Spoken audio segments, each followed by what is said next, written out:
What indigenous history is in Adirondack place names? Imagine walking through a forest and realizing that many of the names you see around you have roots that go back hundreds of years to Native American tribes. In the Adirondack region of New York, that's often the case. The area's place names reflected a history that is rich and layered, even if the indigenous presence was sometimes limited in the interior.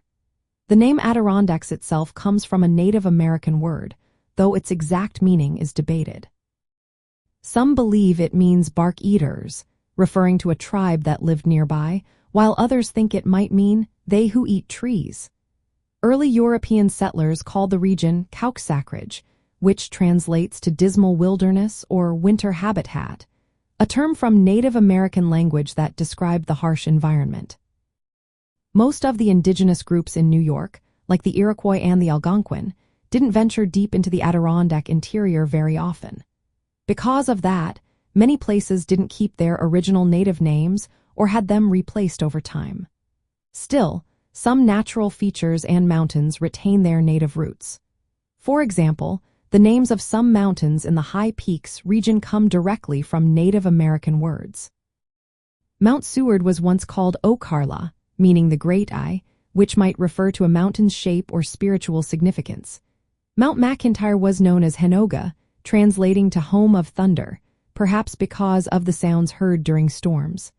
Mount Colden was called Aunawarla, or Scalp Mountain, a name that hints at historical conflicts or spiritual beliefs. Whiteface Mountain's original name was Theonogan, meaning Whitehead, describing its snowy summit. Indian Pass was called Henedoda, or the Path of the Thunderer, again connecting to the natural sounds or spiritual ideas. Mount Marcy, the highest point in New York, was called Tahawas, which means he splits the sky, symbolizing its towering presence.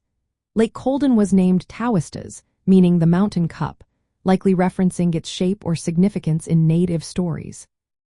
These names show how indigenous peoples related to the land, often describing physical features or spiritual meanings. Over time, many native names were replaced by those from European settlers or explorers. Some places were named after early settlers or notable figures, like Sabil, which was named after a settler with Penobscot and Abenaki roots. Recently, there's been a push to change names that are offensive or outdated, especially those containing the word squaw, which is now recognized as a derogatory term.